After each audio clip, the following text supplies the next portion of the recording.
Mulan the nap may awang na information cha ngui kalak hat ni ma November 7 ma man World Sunday School Day atong program yalak mo nang sa to China tam nang tawa teman pai lai cha to ki kining Mark chapter 2 verses 1 to 5 and verses 11 and 12 Mark apong ni aleng cha mo punga hanga aleng pen ma cha hanga pen ma ni to ki kining yem tem tak pukata cha mai tam pu hataw ki nganang Jesus heals a paralyzed man. Open ni aching ha ya nyanga Capernaum te Jesu lai yi hayanga I nok mangonang kisha ngaulan chai tau pai man nok sama hayanga tafun shong ma len na nyui yenang pakata angang cham hawan te Jesu wa iman te konyo au pakata atam pai pungi hakka kata paliya yemtem takpu kata cha paya pai cham nui kata ma pu nanjing na imana Jesu tang te I yapayok tau kai Jesu short ngo pu nyui pai show wa imana nok tok low au pa imana nok tok low show imana yemtem tapu kata lengma yai tai au pa imana tinglak pu Jesu ngi hayanga yemtem tak pate I aha nang anu winyangki verses 11 and 12 tau nang ti inang lau tau nang leng pa ya hayanga nok ta yidau iman asya layang wanta tau bakata lau I leng pai hayanga mam sa nok ta yi iman asya lan sa yasan hayanga kawang minyong hakai taman haki putui au po jamani tawa yop kene achaw pa kawang hato ipak amay china nang taminyong pa yop nang hayanga tinyi taman akam patining kuwang peng china Sunday school class yalak manang hato manang taman pe om kai tanap hato taman pe nahalan hemlock clan hayanga nang saushan yu hangi pa nang ngau ya pelak manang hayang taman to class nyauli talak manang hato lili nang yak taman panang tanap po hato class na chay po nahalan hayang atam nung melan manang kay mana hato class kaya hato video kaya muiman tawlak chingna sa nang alam mo tampaw sa chaw pagawang nang yakta to po hipak taman ayan panpayang at sumin mayop ng tawlan asiw pa ng mga yaw. Amen.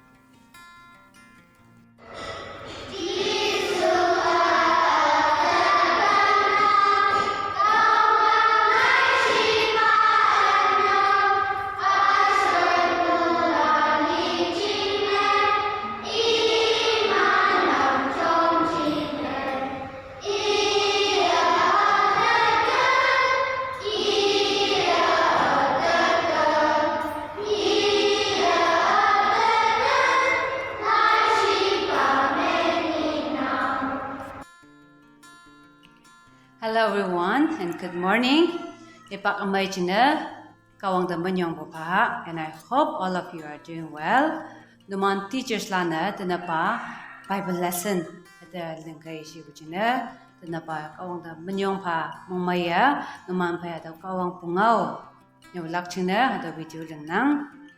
and this is my second time muang anuman pa kawang pungaw lang video lang na show nyangki ne tena po ato hipak may bucine kawang da manyong pa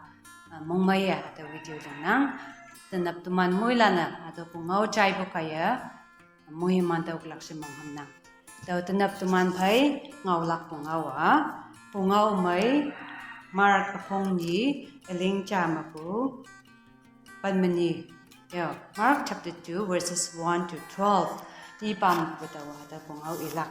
okay Yo teman pai kawang pungaw isama kawang da wong yup kana yo you can close your eyes wherever you are yo kawang da japa let's pray wong tang kawang nang pabu hipak amay china nang da manyong paboy sa tumana nangaw tamhana nangaw nang pungaw chay nang nangaw sang oklak chine mongdong lak chine nang tumanda jampa si suman may yupoy dalan asayo pa nang mga iyo amen Daw tunap tuman pay ilak pungaw. Ada Mark Apheang ni iling chamog pan mani mo po pungawa. Samba amay lancheng ilak. Yo, the good friends. Samba amay lan pungaw ilak. Yo, okay? Kapanam saman po chingjame. Kapanam saman po chingjame. Depo jati mapur kibu ko hema kibu. No, ada nyucing de kapanam saman yanggi. Ato chingjama samba amay lan ngoyanggi. Iman samba amay lan ngo buyoma kata cha sembah cha yamtun tak te ngoyang ki yamtun tak pua paralyzed tak peli mana yo iman sempalan atau sempalan peli atau ni nga iman nga bulan yoma atau pa paralyzed tak te ngoyang ki yo paralyzed tak ketang mangsi paralyzed tak buka ta iya saja yepo ya ko yepo ya yepo tuman ki shote yonge no tuman ki wone tuman ning ha yinge ikemok imana ka ta tam nang no pai imana ka kem na kai imana yong sang na paralyzed kata lana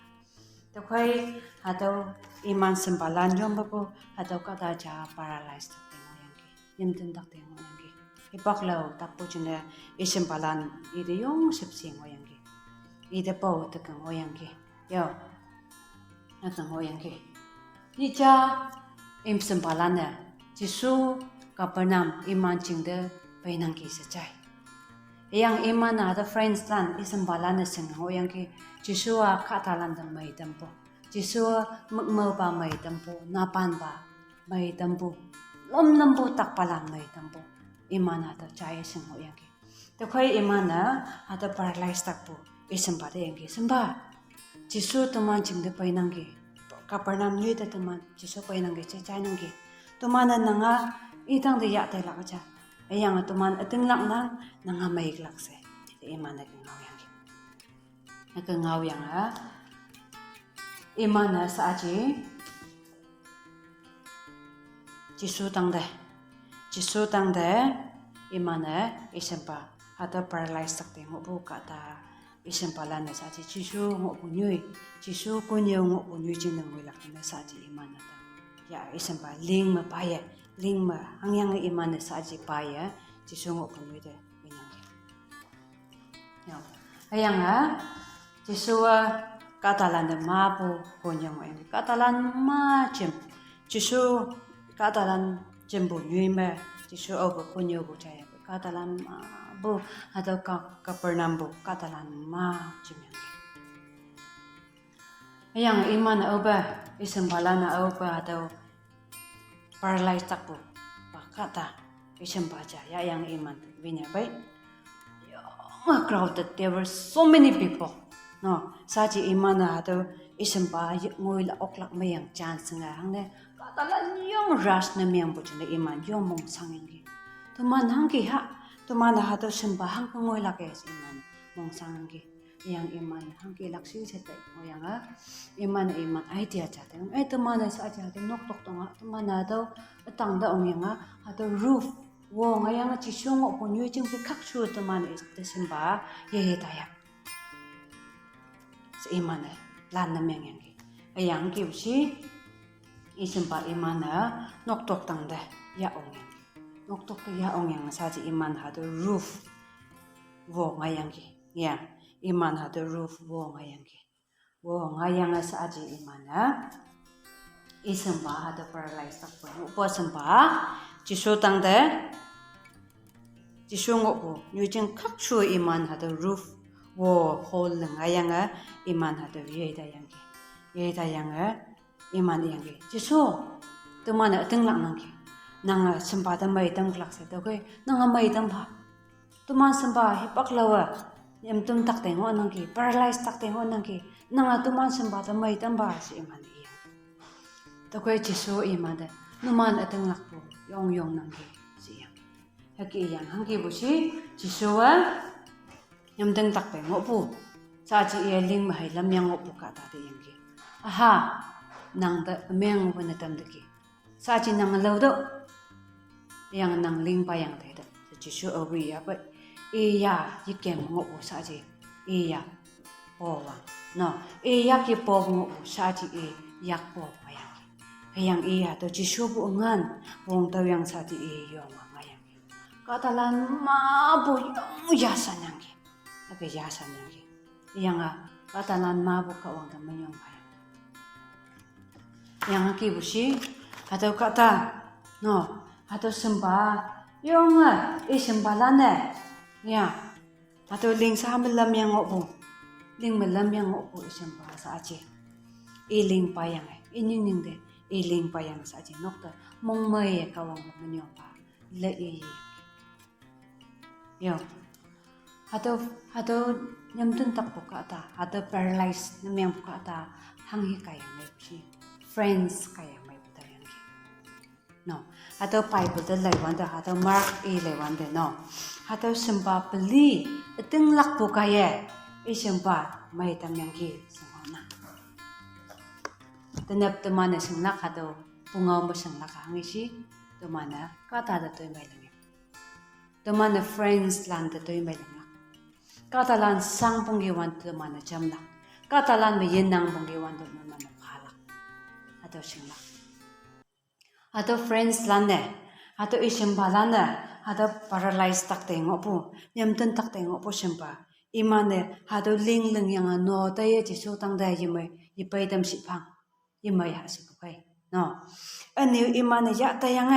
ini ang sipang yimay abo. Ya tayang jisu do may tampa si imane kang bukaya. No, Jisoo hado iman iting lakbo kaya. Iting lakbo dang ma Jisoo may tamang ki. Dakway tumane singnak mo na. Kawang tumande ibwa katalan na jamdo. No, tuman yak kaya na katalan na jamdo. Tuman yak kaya katalan na yinang mo padap. Yinang mo lang padap siya. Open na nga katalan na jamnak tayo. Jamnak ay kawangan ng jamay. Open na nga katalan yinang bo nang simbalan. Ejik maalaw katalan yinang bo iwan de nang mangoyang ipawi yung wala. Iyang bo open nang mangoyang katalan yinang bo iwan. Pa nang si kawang nang niya ipayin.